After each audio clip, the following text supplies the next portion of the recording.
और जो भी सोसाइटी वाले मेरे घर के पास से जा रहे हैं उनको लग रहा है पता नहीं क्या हो गया, एम्बुलेंस आई हुई है। सारे डर रहे हैं, तो एम्बुलेंस क्यों आई भाई, एम्बुलेंस क्यों आई। ठीक है, good morning, welcome to my new vlog. तो भी गाइस फिलहाल उठ चुके हैं, पीयूष की छुट्टी है स्कूल की। फिलहाल ब्रश कर रहे तीनों भाई एक साथ, ये देखो। तो भी गाइस नहा लिया है और रेडी हो गया हूँ। और आज हमारे घर में पूजा, देखो यहाँ पे पूजा चल रही है, पंडित जी भी आए हुए हैं, माता रानी की पूजा चल रही है। 11:30 बज चुके हैं, अभी तक किसी ने कुछ खाया भी नहीं है, तो पूजा के बाद ही खाएंगे सभी के सभी। इसके बाद फिर हमारे घर में गेस्ट भी आने वाले हैं, उनसे मिलाऊंगा कौन गेस्ट आने वाले हैं।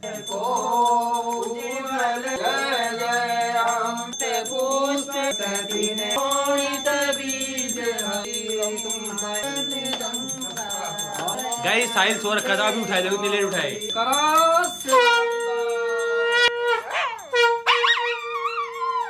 तो भी गाइस पूजा हो चुकी है अच्छे से, अब फिलहाल खाना खाते हैं। और आज काफी कुछ बना हुआ है, देखो पूरी सब्जी खीर हलवा सब कुछ बना हुआ है। तो भी गाइस खाना पीना हो चुका है, अब फिलहाल हम वेट करें हमारे गेस्ट का। और जो गेस्ट आने वाले हैं ना वो काफी इंस्पायरिंग है, तो हाँ उनसे मिलके काफी मोटिवेट हो जाऊंगा मैं, तो आपको मिलाएंगे उनसे। तो फाइनली हमारे मेहमान आ चुके हैं, चलते हैं उनको लेने के लिए। अब एम्बुलेंस में ही आ गए, एम्बुलेंस में ही रहते हैं। गॉड ब्लेस यू बेटा, गॉड ब्लेस यू। ये मेरी छोटी बेटी है। जब भी आप इसको ले जाओ उधर उधर ले जाओ, साहिबा आप भी जाओ उधर जाओ। गुच्छा नहीं गुच्छा नहीं होना है, गुच्छा नहीं करना। रूम में रख दो ना, रूम में रख दो, रूम में रख दो। साहिबा आप उठ के जाओ ना, तब जाएगा। तो गाइस ये सर और मैम मिलने आए हैं, पूरी फैमिली यहाँ पे। मेरा नाम हिमांशु कालिया है और मुझे एम्बुलेंस मैन ऑफ इंडिया का खिताब मिला है। और मेरी पत्नी ट्विंकल कालिया, जिन्हें ये राष्ट्रपति जी ने सम्मान दिया, और ये देश की पहली महिला एम्बुलेंस चालक हैं जिन्होंने 10,000 से ज़्यादा लोगों की जान फ्री एम्बुलेंस सेवा देके बचाई, और वो भी कैंसर पीड़ित होते हुए। और इनको अभी तक 4,000 से ज़्यादा अवार्ड्स मिल चुके हैं। हम लोगों के ऊपर एक फिल्म भी बनने जा रही है बहुत जल्दी, जो दर्शक देख पाएंगे। लेकिन हम सौरभ के और पूरे परिवार के इतने बड़े फ़ैन हैं कि हम दिल्ली से यहाँ पर सौरभ से और पूरी फैमिली से मिलने के लिए आए हैं। इनफैक्ट मेरे बच्चे जो हैं वो कहते हैं कि हमारा दिन शुरू नहीं होता जब तक हम सौरभ का ब्लॉग नहीं देख लेते। और हमारी ये सेवा पिछले 22 सालों से चल रही है, और अब हम दिल्ली के आसपास और भी बहुत सारे एरियाज़ में, जैसे श्री गंगानगर है राजस्थान, जैसे चंडीगढ़ है, जैसे अमृतसर है, जैसे हरिद्वार है, यहाँ पर हमारी सेवाएं, निःशुल्क सेवा एम्बुलेंस की शुरू हो चुकी हैं, जो हर ज़रूरतमंद तक पहुँचेंगी। और मेरी वाइफ बताएंगे ट्विंकल कालिया कि उन्होंने कैंसर होते हुए ट्रीटमेंट के दरमियान कैसे सेवा की, और आगे का क्या लक्ष्य है, और हमने ये सेवा किस इरादे से और किस नीयत से शुरू करी, ये ट्विंकल आपके साथ शेयर करेंगे। हेलो फ्रेंड्स, मेरा नाम ट्विंकल कालिया है, महामहिम राष्ट्रपति जी द्वारा सम्मानित देश की पहली महिला एम्बुलेंस चालक। कोरोना काल में जहां लोग अपने अपने घरों में थे, बंद थे, और वहां पे उनको ना तो खाना पहुंच पा रहा था, ना ट्रीटमेंट पहुंच पा रहा था। 2-2 दिन की पड़ी हुई बॉडीज़ हम लोगों ने उठाई, उनका दाह संस्कार करवाया, खुद भी ड्राइवर बनके ये सेवाएं दे रहे थे। तो अब ये सेवाएं जो है 150 एम्बुलेंस तक हम पहुंचाएंगे, ताकि एक इंसान को बचाने से उसका पूरा परिवार बचता है, तो हम कहीं ना कहीं उसके पूरे परिवार को बचाने की कोशिश करते हैं। और रही कैंसर की बात, तो मेरे सिर पे बाल भी नहीं थे और मुझे पानी भी पीने के लिए हेल्प चाहिए होती थी। तो मेरे पास 200 से ज़्यादा कॉल्स आ रही थी, क्योंकि मेरे हस्बैंड सब सेवा में लगे हुए थे। तो पता नहीं कहाँ से एकदम से मेरे अंदर शक्ति आती थी कि मेरे पास जैसे ही रोते हुए कॉल आता था, मैम, और चीखते चिल्लाते मेरे कानों में आवाज़ आती थी कि मैम मुझे एम्बुलेंस चाहिए, मुझे ऑक्सीजन सिलेंडर चाहिए, मेरे परिवार को बचाना। और सौरभ जोशी ब्लॉग के सभी दर्शकों को बताना चाहूँगा कि ये सेवा जो मैंने शुरू की, ये मेरी 1992 में, मेरी उम्र 14 साल थी जब मेरे पापा का रोड एक्सीडेंट हुआ, और वो तड़प रहे थे रोड पर, और हमें किसी के थ्रू ये खबर मिली। और मैंने 7 से 8 हॉस्पिटल चेंज किए, रिक्शा और ऑटो रिक्शा से, लेकिन मैं सही हॉस्पिटल तक नहीं पहुंच पाया, क्योंकि मेरे पास साधन नहीं था, मेरे पास वाहन नहीं था, और मेरे पास कोई मदद नहीं थी। और जब मैं रात को हॉस्पिटल पहुंचा 2 बजे, तब डॉक्टरों ने कहा समय पर इलाज ना मिलने की वजह से आपके पिताजी कोमा में चले गए हैं। दरअसल उस दिन मेरे पापा कोमा में नहीं गए थे, मेरा बचपन, मेरी एजुकेशन, मेरा भविष्य सब कोमा में चला गया। उस समय मैंने दुआ लगाई, भगवान, हे मेरे परमात्मा, मेरे पापा को बचा लो और मुझे इस काबिल बनाना, जो दिन मैं देख रहा हूँ वो दिन मैं फिर कभी किसी और बच्चे को ना देखने दूँ। आज नारायणा में भी एम्बुलेंस खड़ी होती है, करोल बाग में भी खड़ी होती है, जहाँ जहाँ झुग्गी क्लस्टर एरियाज़ हैं, जहाँ आज भी बुनियादी सुविधाएं लोगों को नहीं मिल पाती। हमारी एम्बुलेंस में दवाइयाँ भी होती हैं, कुछ खाने के पैकेट्स भी होते हैं कि जो लोग मजदूरी करके आते हैं, रात को लेट हो जाते हैं, उनके पास खाना खाने के पैसे नहीं होते, या फिर वो भूख उन्हें है लेकिन दुकानें बंद हो चुकी हैं, तो वहाँ पर भी हम उनकी मदद करते हैं।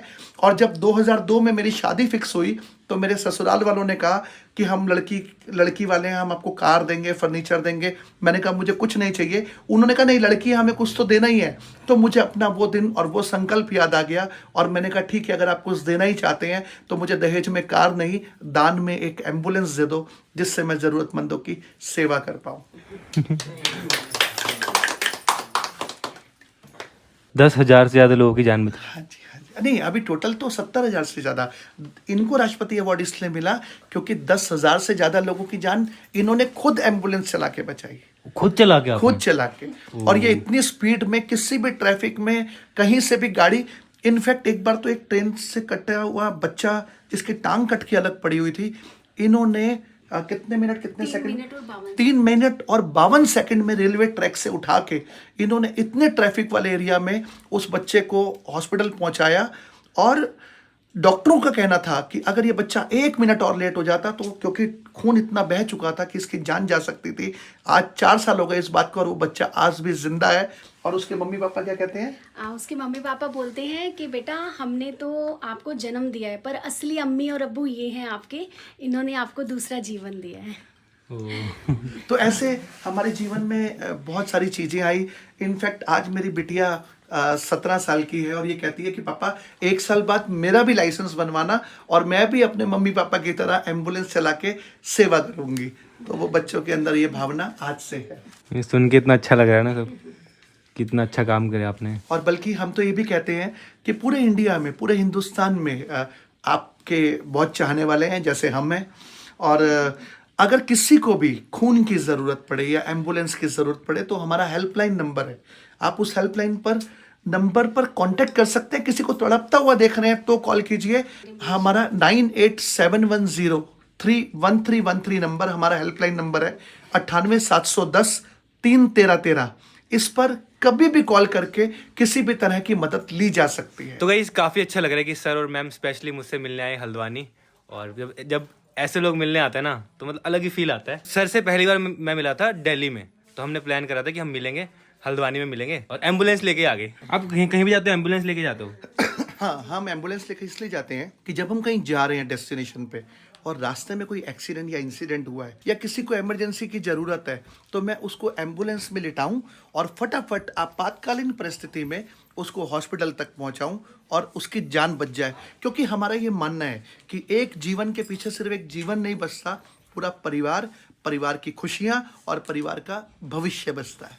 आपके साथ है बेटा, आपको करो। हाँ जी, हाँ जी। आशीर्वाद तो आपका उन हजारों लाखों लोगों का है जिनकी आपने जान बचाई है। उनके परिवार आपको आशीर्वाद देते रहे। और वो सर आए हैं एम्बुलेंस में अपनी, और एम्बुलेंस में ही जाते हैं। तो ये एम्बुलेंस है गाइस। हमारा प्लान है फ्यूचर में कुछ ऐसे ही मतलब सोशल वर्क करने का फ्री में लोगों के लिए। फ्यूचर में अभी तो हम छोटे हैं, अभी तो फैमिली के लिए खुद के लिए कर रहे हैं, लेकिन फ्यूचर में हमारा प्लान है। तो ऐसे लोगों से मिलकर ना बहुत अच्छा लगता है, बहुत इंस्पायर होते हैं, बहुत मोटिवेट होते हैं। तो अभी सभी बैठे हैं अंदर, मम्मी पापा से बातचीत कर रहे हैं, सब कुछ खाना पीना खा रहे हैं। और मैंने बोबिया को बुलाया, बोबिया भी आ रहे हैं, बोबिया को भी मिलवा देते हैं उनसे। और जो भी सोसाइटी वाले हमारे घर के पास से जा रहे हैं उनको लग रहा है पता नहीं क्या हो गया, एम्बुलेंस आई हुई है, सारे डर रहे हैं। तो एम्बुलेंस क्यों आई भाई, एम्बुलेंस क्यों आई? ऐसा होता है जब भी कोई मिलने आता है ना, कोई भी पुलिस वाले या एम्बुलेंस या फिर कोई भी, तो लोगों को लगता है भाई क्या हो गया इनके घर में, ऐसा क्या हो गया। पहली बार ऐसा हुआ कोई हमारे घर में आके हमारे मंदिर में आ रहे हैं, पहली बार तिलक लगा रहे हैं। उनके हाथों से लगवाएंगे ना? अम्मा आपके हाथों से लगवाना है। तू आले इतना प्यार कर रहा, तू इतना शैतान क्यों है? वो भी आ चुके हैं। तो भी गई सर जा रहे हैं। बहुत अच्छी मीटिंग थी, बहुत देर तक हमने काफी बातें की, काफी कुछ सीखने को मिला। थैंक यू सो मच आने के लिए एंड जल्दी मिलेंगे। God bless you, wish you all the best. Thank you so much. तो अभी यहाँ चल रहा है फोटोशूट। और अब हम एक ब्लड डोनेशन डायरेक्टरी भी लॉन्च कर रहे हैं जिसमें आपको कुछ नहीं करना, सिर्फ अपना ब्लड ग्रुप हमें SMS या व्हाट्सएप करना है। उसके लिए नंबर है 9871031313। अपना ब्लड ग्रुप, सिर्फ ब्लड ग्रुप आपको भेजना है इस नंबर पे। ऐसे ही सबकी हेल्प करते रहना। Thank you so much. आप भी ऐसे एंड अगर हमारी भी कोई हेल्प चाहिए हो तो हम डेफिनेटली। अच्छा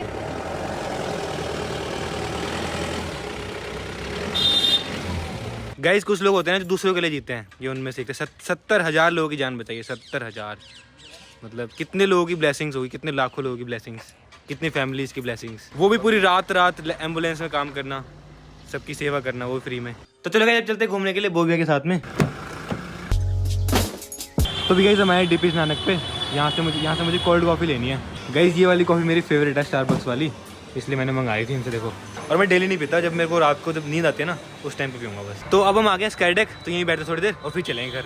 तो भी गाइस गर्मा गर्म सूप आ गया है, तो सूप पीते हैं। इसमें सब कुछ देखो, मशरूम भी है। तो अब आ चुके गर्मा गर्म मोमोज, अब चलते हैं घर पे। तो भी गाइस घर पहुंच गए और चाची के लिए रसगुल्ले लाया हूँ स्पेशली। चाची आपके लिए रसगुल्ले लाया हूँ। तो फिलहाल मैं एडिटिंग शुरू करता हूँ, सभी सो चुके हैं और फिलहाल मैं इस व्लॉग को एंड करता हूँ। आई होप आपको पसंद आएगा। थोड़ा डिफरेंट था, मतलब मेहमान मिलने के लिए आए थे हमसे और उनसे मिलकर मुझे तो काफ़ी अच्छा लगा। आई होप आपको भी अच्छा लगा होगा। तो कमेंट कर बताना कैसा लगा आपको, पसंद है तो लाइक कर देना एंड चैनल पर सब्सक्राइब कर देना। मिलते हैं जल्दी नेक्स्ट व्लॉग में। Thank you so much for watching, bye. एक जिंदगी में एक चीज सीखी है, जो हो रहा है it's a part of life, और हमें इसमें से निकलना कैसा है, it's a art of life. And बहुत सारी चीजें जिंदगी में सीखेंगे और आगे बढ़ेंगे। आगे बढ़ेंगे।